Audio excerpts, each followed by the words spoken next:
Are camps so packed with activities that it's actually detrimental?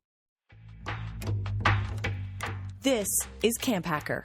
Come find our show notes and our blog for camp directors and leaders at camphacker.tv.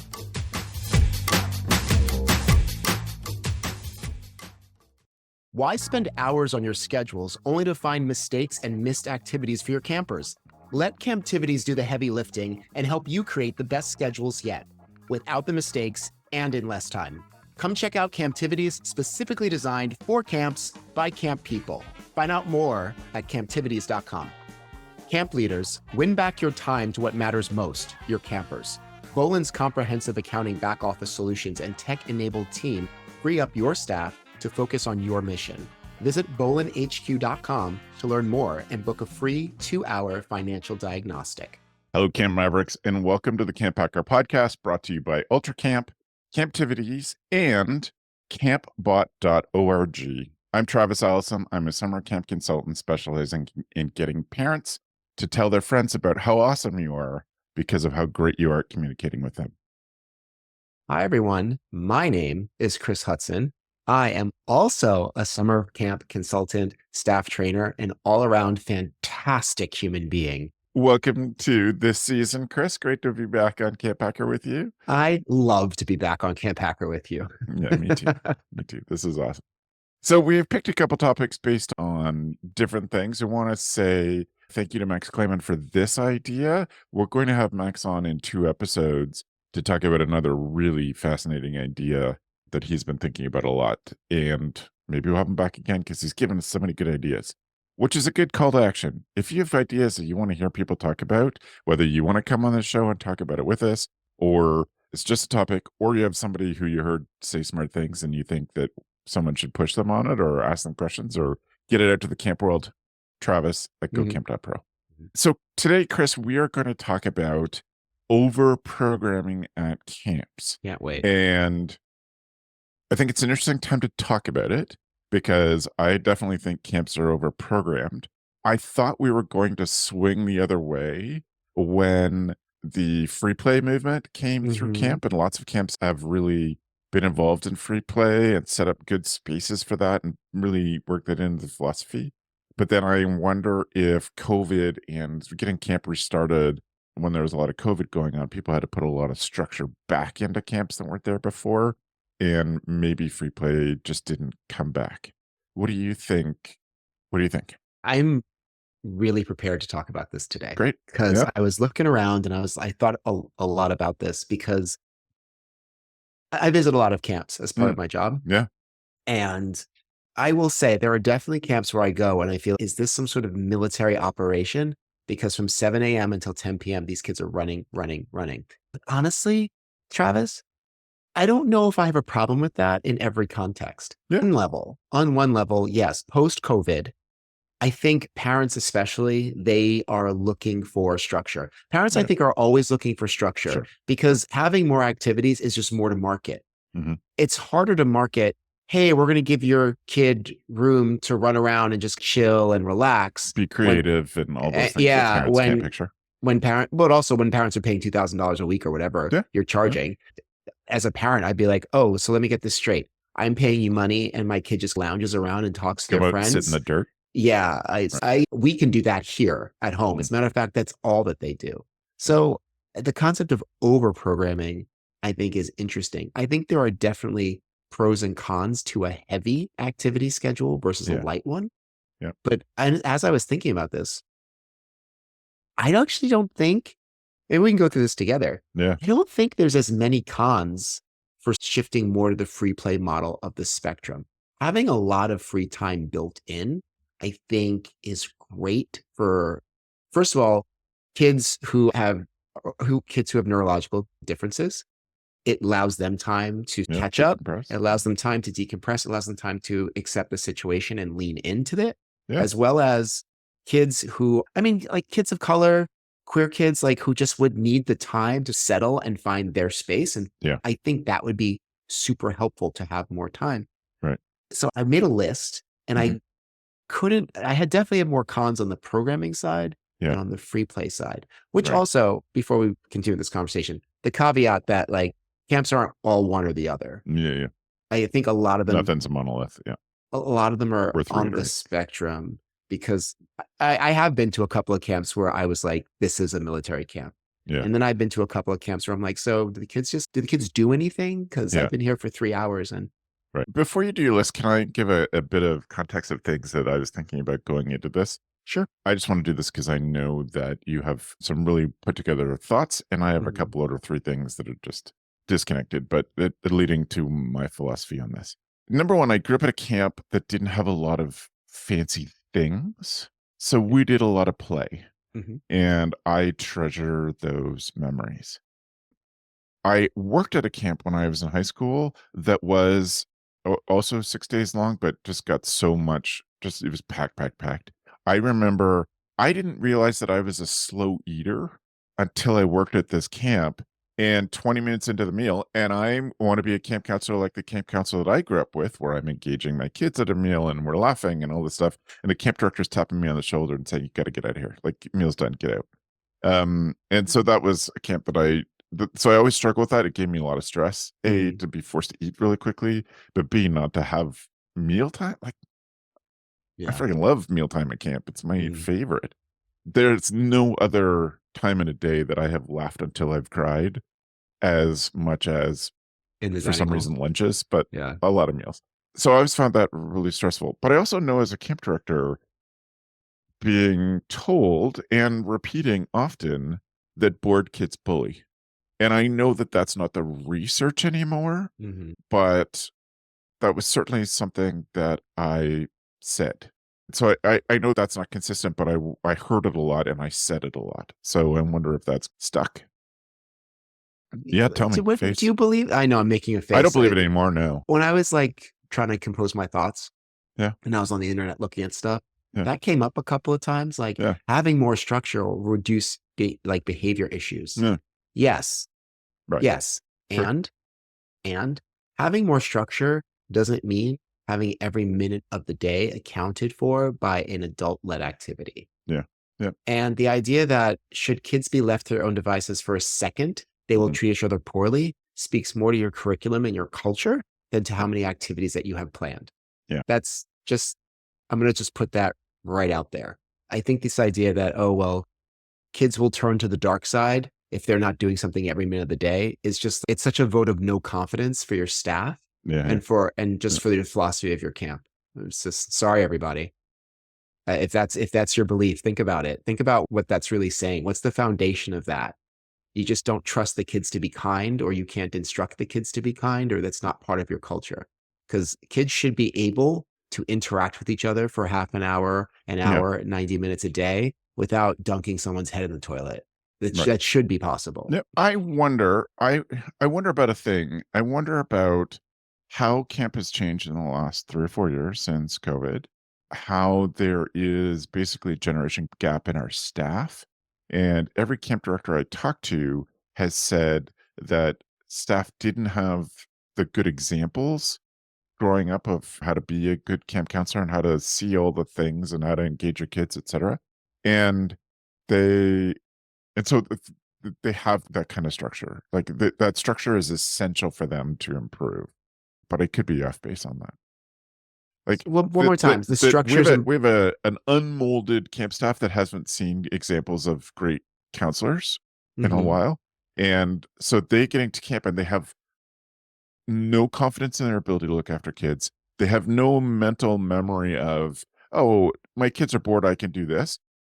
Then I've been called in to teach back pocket games to Yeah, staff me too. that I'm just like, why don't you know this? And I just have to acknowledge that's because they didn't have people showing it to them for several years. I have a different take. I don't think it's Yeah, that. good. I don't think it's that.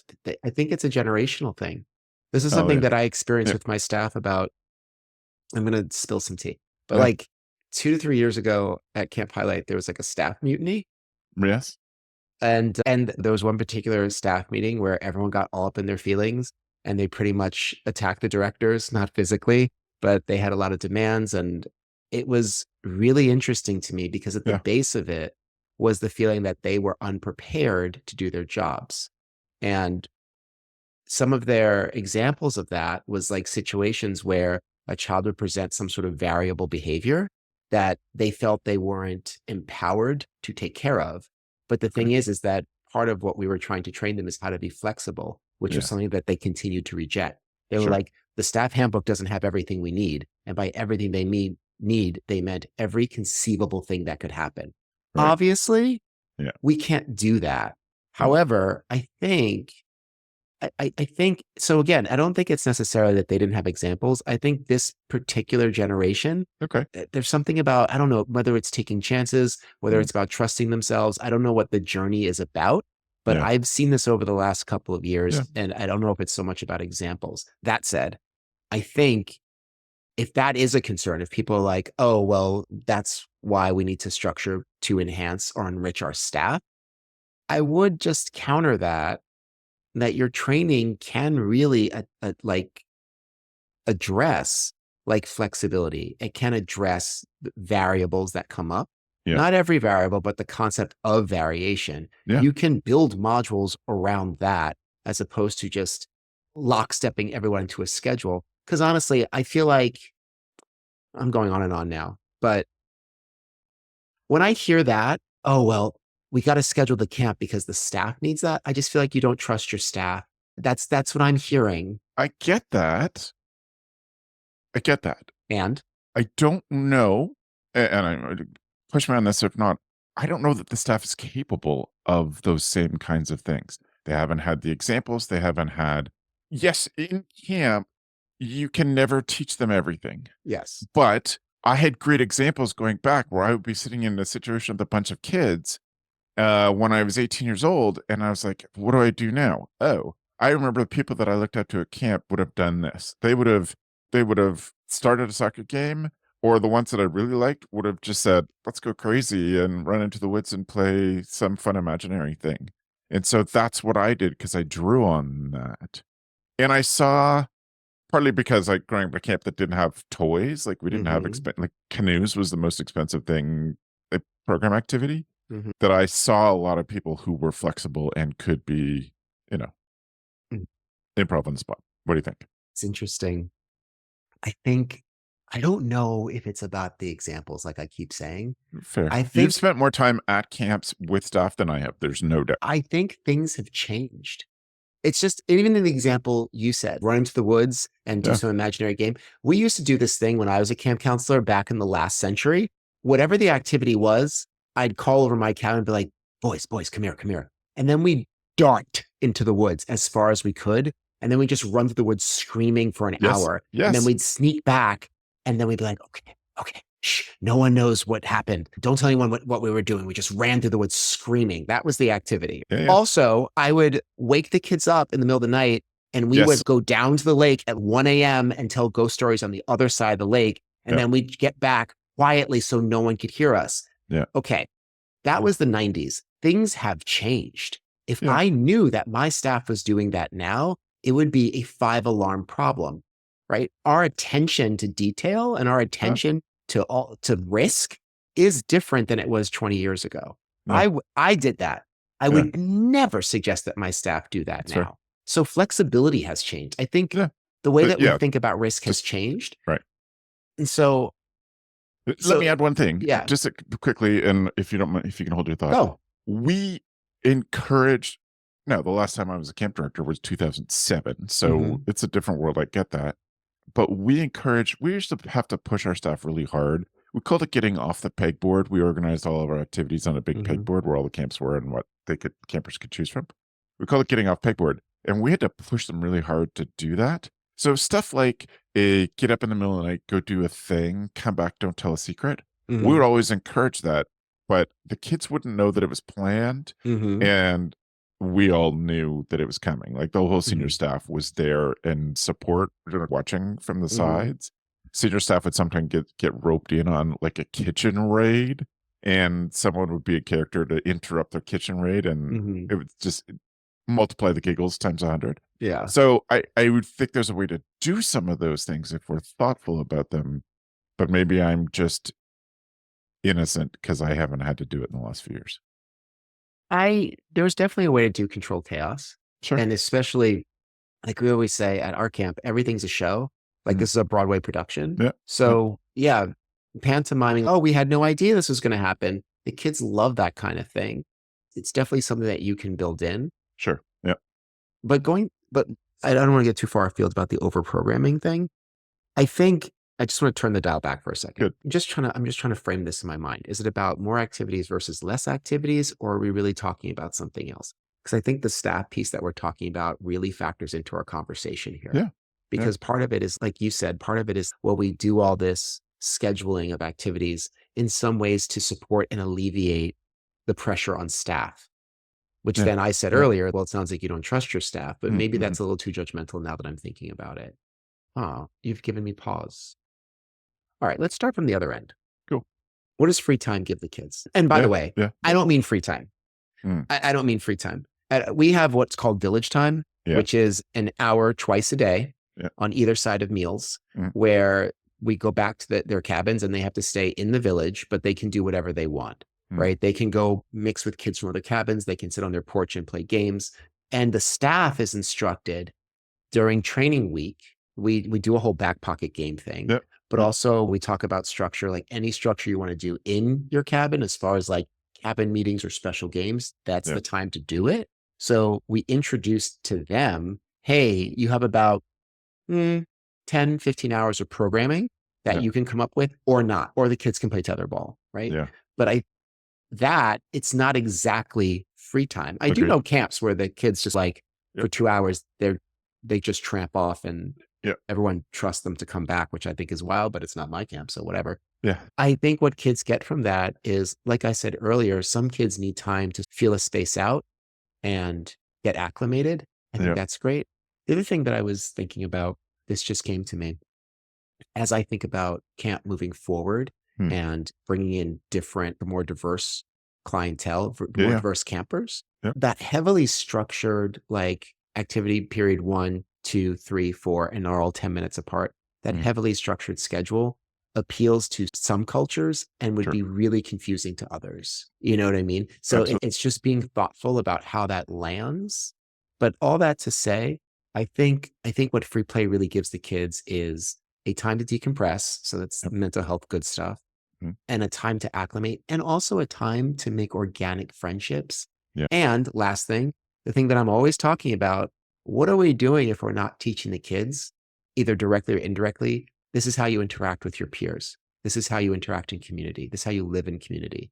In order to do that, you actually have to do it. Yeah. Right? Without an adult saying, okay, now everyone, let's play this game. I'm going to dictate all the rules and you're going to parrot them back and do what I say. There's definitely good stuff to be said about the free time. Yes. Yeah. Like I said, there's more good stuff than bad stuff. Also, I'm bristling at overprogrammed. I'm curious what that means. Sure. I know I started off with that question. Is it so overprogrammed it's detrimental? But what if someone came up to you with that same question? Are camps so overprogrammed that it's detrimental? What are you thinking about when you hear overprogrammed? Because I wonder if that's different from what I'm thinking. Well, I definitely mean a quite rigid structure. And I mean that other than, let's say, a rest hour, kids, there's some expectation that the kids are doing something.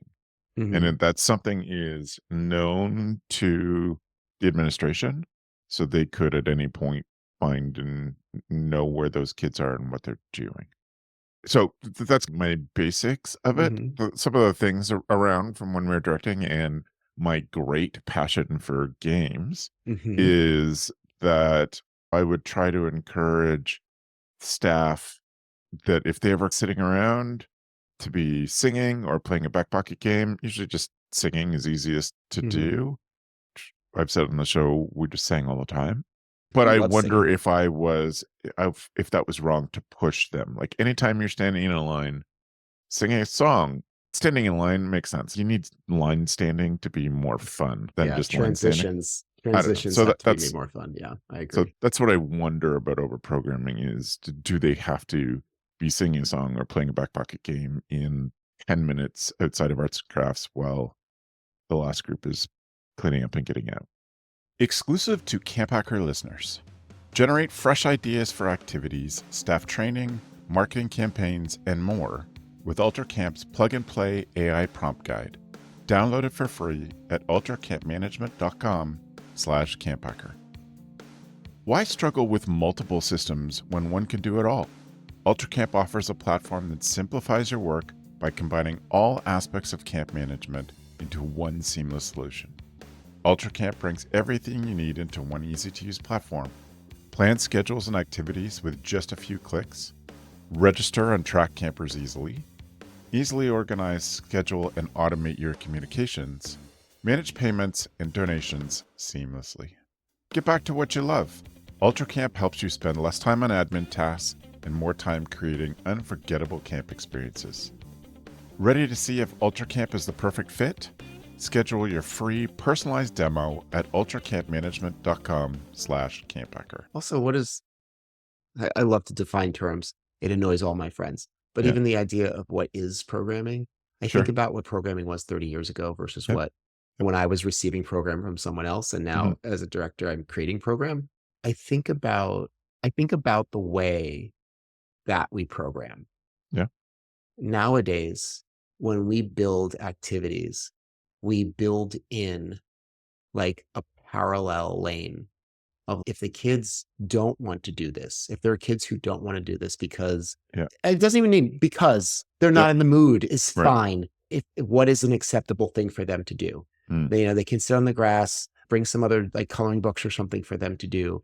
When I think about, because when I hear overprogrammed, what I'm thinking is like a military precision kind of thing. Sure. But you can have your camp be really programmed, but just be thoughtful about all the different kids in that program. Yeah. And what they may require. Because I think it's one thing to be like, okay, activity period 1, 9 a.m., 2, 10 a.m., 3, 11 a.m. That's fine as long as we build in to those activities with basketball, volleyball, waterfront, whatever it is. Hey, if kids are like tired, if they don't want to do it, if they're having a bad morning, here's a list of things that they can do. Maybe there's another counselor who can run a back pocket game. Here's just throw a bunch of paperbacks on the grass. They can dig through it. In this way, I think it alleviates the idea of overprogramming. It still controls, the kids are still on task, they're still on schedule, but it's not dictated that they must do this thing at this time. That would be my suggestion. If we're suggesting things, that would be my suggestion, is to create an alternate path for the activity hour that you're planning, or hour or hours. Yeah. Create a different path and see that not as a failure of the program, but just actually a strength that it can contain so many diverse children and attenuate to their needs. Yeah, I think that's definitely it. Although, last thing, because why am I talking so much today, That's Travis? I've talked a lot. I think I've said this before, and I don't want to call anybody out. There are some camps that have beautiful facilities. Yeah. Phenomenal facilities. I've been to camps that have I shit you not, full Olympic style gymnastics studios. Yep. Right. I remember the first time, this was years ago, I visited a camp like that, and then I saw several others, and my jaw dropped. And on one hand, it's such a fantastic opportunity for the kids to do something that they've never done before.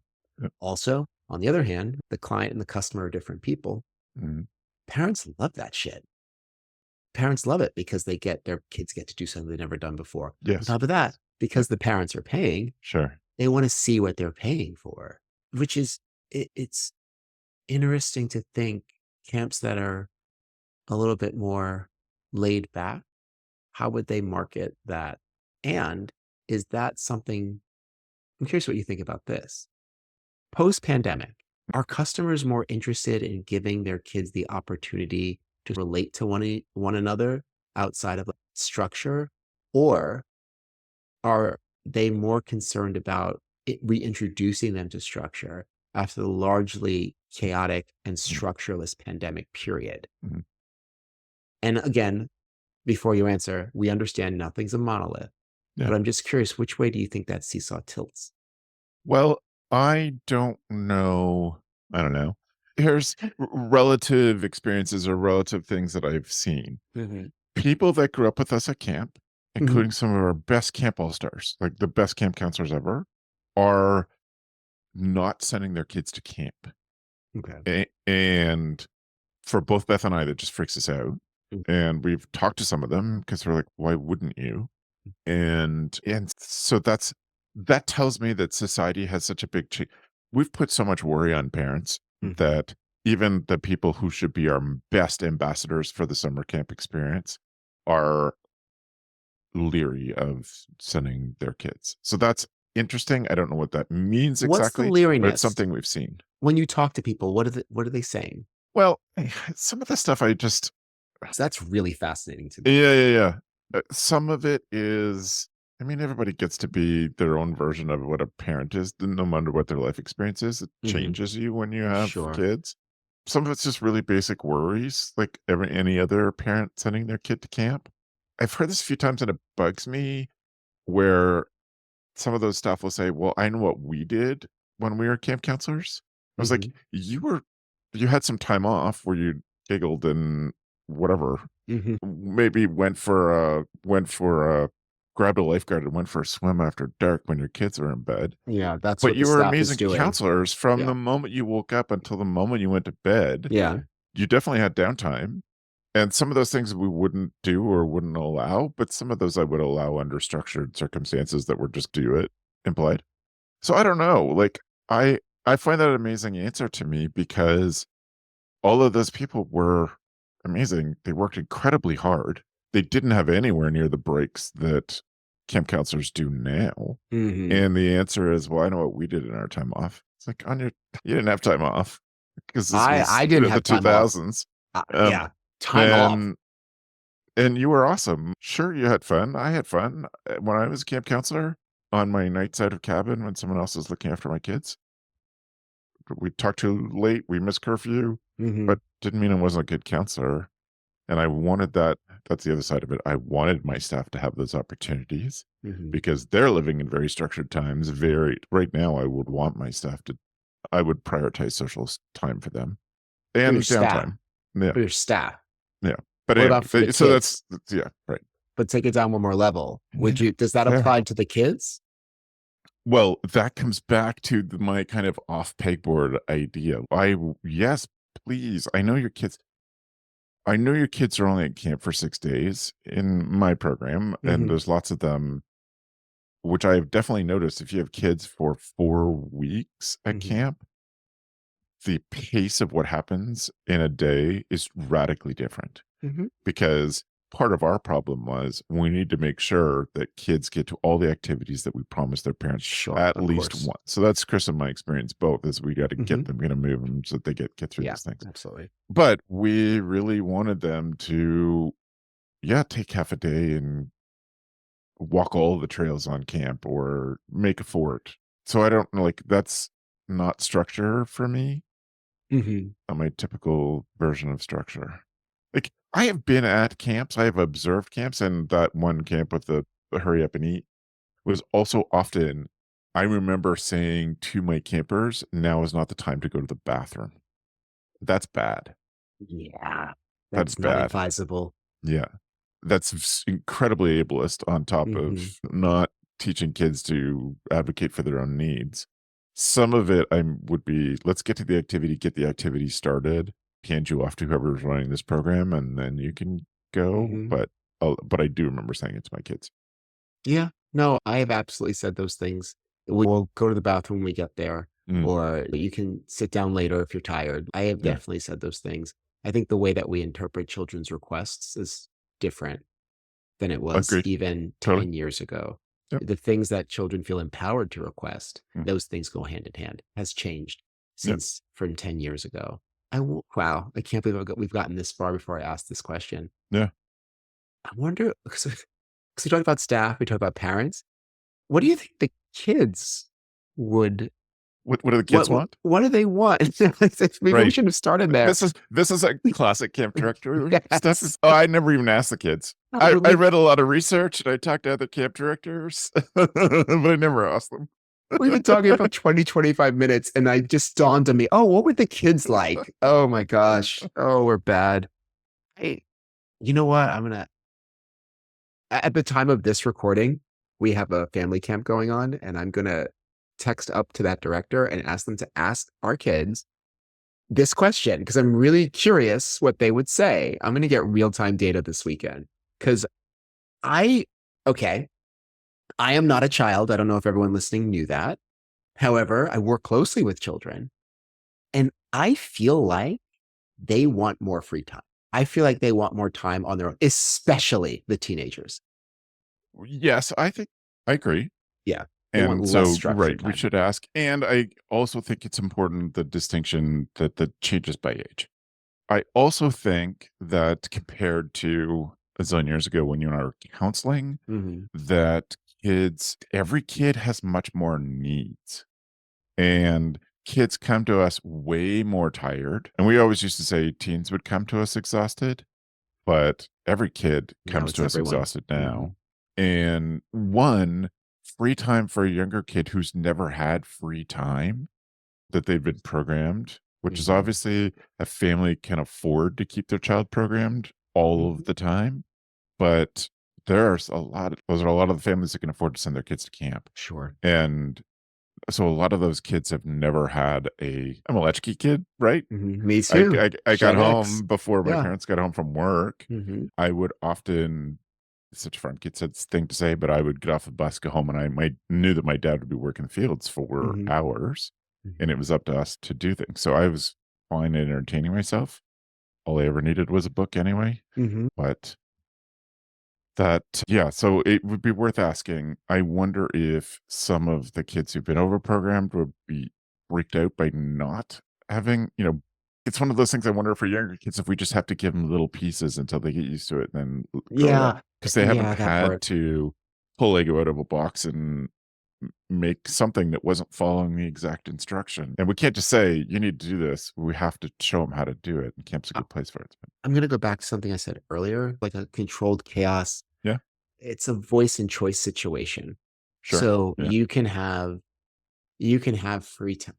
And we keep saying free time. I want yeah, everyone to understand. It's not just putting the kids in the field and being like, all right, the staff is gonna go. You guys chill. We'll be back in an hour. Obviously, that's not what I mean. yeah, When I see free time, it's something that isn't staff led, requiring an instruction piece or a reflection piece at the end. yeah, Okay? yeah, yeah. Great. So that will be our definition. I think there is something to be said for, hey, everyone, here's some time. And maybe free time is a misnomer. Here's some unstructured time. And saying, like you said, because I think young kids would have a much harder time with this and require this kind of instruction. Here's some unstructured time. Here are the options of what you can do. Yep. And listing like 4 or 5 options. Here's the book nook. Here's the drag bag. Here's all these things that you and your friends can look into. Yeah. No. That was training young people on how to spend their time. I think teenagers can figure it out, but even Yep. then, I don't Yep. want to give that because everyone's different levels of maturity. I think it's less headache for staff if there were stations, if you were, during the unstructured time. And that still remains unstructured because if it doesn't require instruction or reflection, I think that that's fine. It gives the kids an opportunity to decompress. It gives them an opportunity to interact natively without the adult intermediary. And it gives them the experience of having time where nothing is scheduled. It gives them the experience of filling that time, which, by the way, is a life skill. That's an important life skill of what to do when you're quote unquote bored. I never like to think of kids at camp as bored, but when there's unstructured time. So yeah, I think definitely a choice situation around the unstructured time is probably marrying the two Mhm. ends of the Mhm. spectrum that we're Yeah. discussing. Yeah. Because everyone wins. Wait, I didn't actually think about that. Does everyone win? Yeah, everyone being mostly the children. I think everyone wins in that situation. And also, I want to say this unequivocally. If you really do have the kids scheduled every hour of every day, Mhm. I hate shoulds, and I don't want to say Yeah. can't. However, if every minute of the day is scheduled for the kids outside of one rest hour, I Right. think you should just think about your philosophy of what actually you're trying to teach them. I think, especially post pandemic, no one wants to hear it, but everything has changed. And training the kids, teaching them how to use downtime, Yeah. the value of downtime. Mhm. I just feel like that's the part of the business that we're in. Yeah. Yeah. I think that's a good final word. The thought that it brings up for me is I don't know if the kind of people that listen to CampHacker are the kind of people who are super rigid. I, So maybe we're talking to the converted. I, You know, I, that's not true. let's just say, Yes, let's. that's not entirely true, Travis. Okay. I, Okay, great. without calling people out, I'll Yeah, just yeah. say I definitely have spoken to people who's, hey, I know you from that podcast. And then I talk to them. And let's just say this Fair. is an important conversation for everybody Yeah. because I think okay, that's all I'm going to say. I don't call anybody out. All I'm saying, I think there's something here Okay. for everyone to consider. Fantastic. Yeah. Thank you. Yeah. Every year, it's the same thing. Lots of hours spent working on the daily schedules, only for there to be mistakes, missed activities, and lots of stress. Why is it so difficult? There's got to be a better way. And there is. Camptivities, an activity scheduler made specifically for camps. Group scheduling or camper scheduling, we've got you covered. Different day schedules, no problem. Auto scheduling, elective scheduling, batch scheduling. Schedule the way that works for your camp. With over 60 reports, you'll be able to see the data easily. When a parent calls and says, my camper didn't get an activity week 1, pull up the group activity tracker and see exactly when that activity was scheduled all summer long. Modernize the way you do activity scheduling. Make it easier to collaborate with team members. Get rid of the mistakes and make sure your campers are getting to all of your activities. We'd love to show you the next big thing in camp. Don't wait until the new year. Now's the time to find a better way to schedule and save 15% for the first year. Let us help you get away from your desk and back out in camp. Visit camptivities.com to set up a time to chat. That means it is time for our tool of the week. Tool of the week.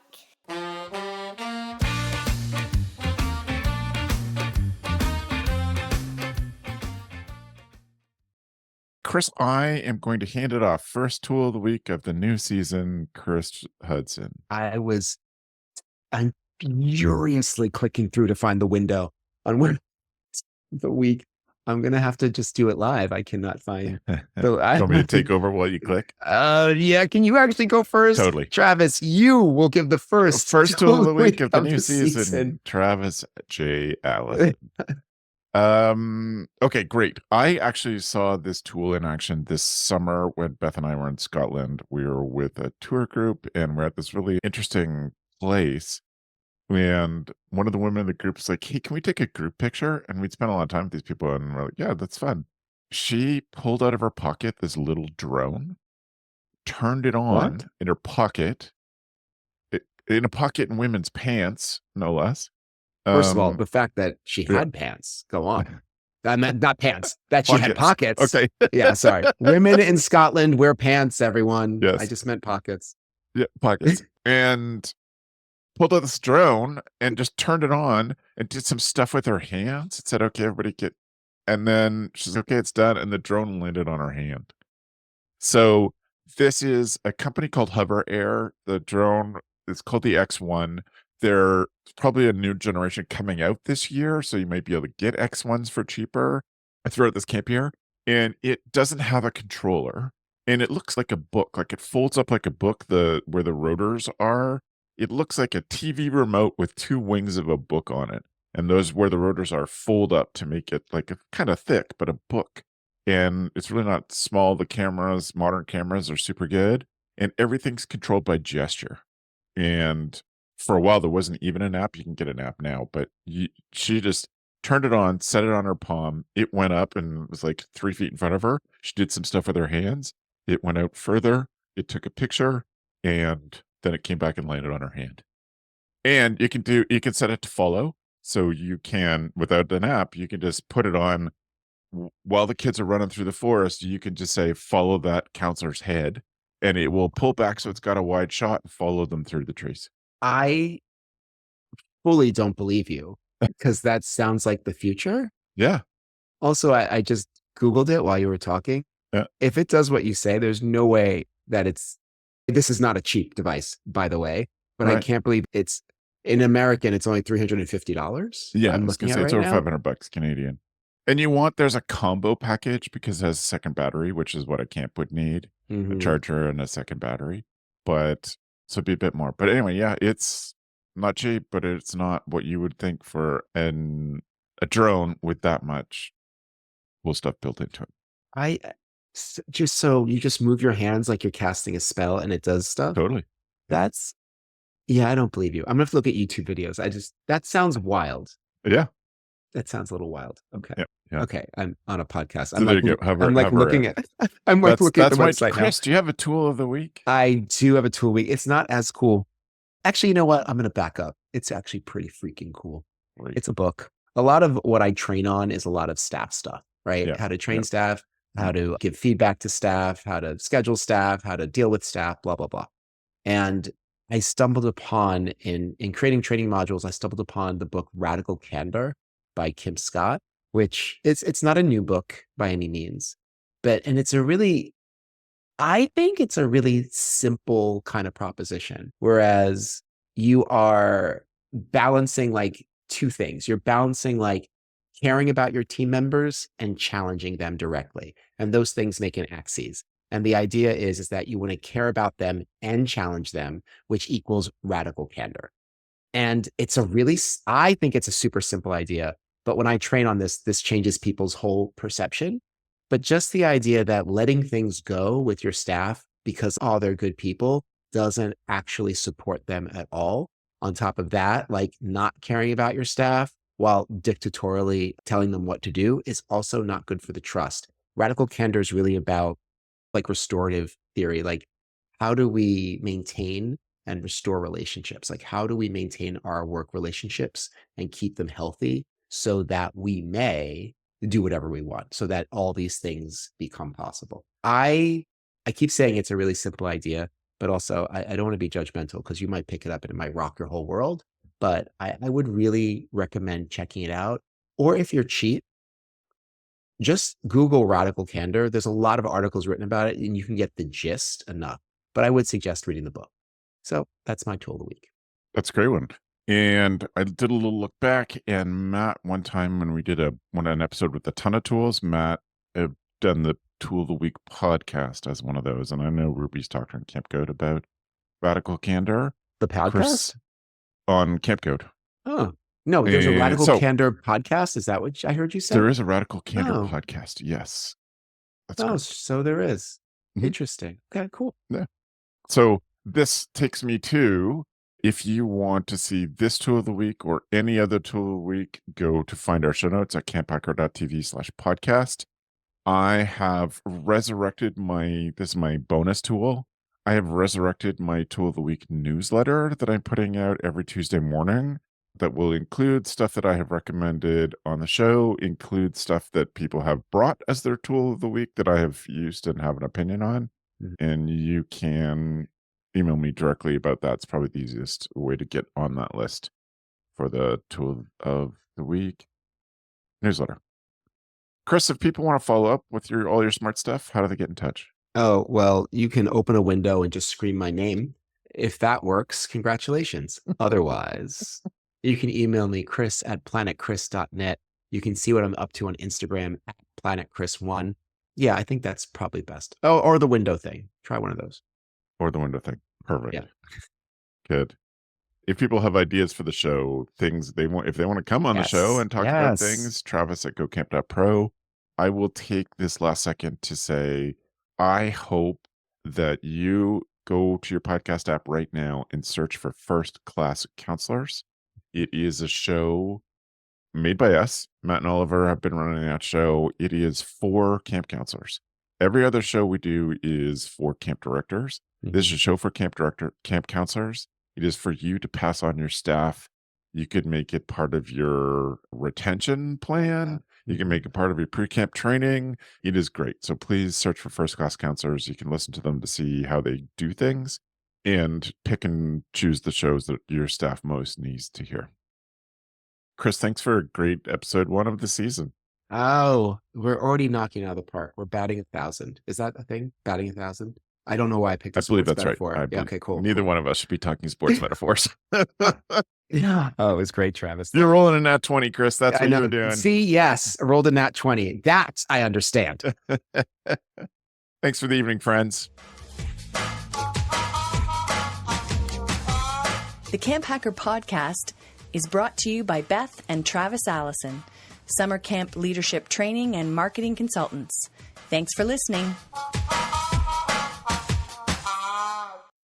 Hey Camp Pros, we love that our industry is built on sharing. In order to foster that spirit, if you've gotten even one good idea from a Go Camp Pro podcast, a masterclass, from the Summer Camp Pros group on Facebook, at a conference, or wherever else, we ask that you give credit where credit is due. That way, we can encourage camp pros to keep freely sharing their brilliant ideas and make the camp industry better. Thanks very much.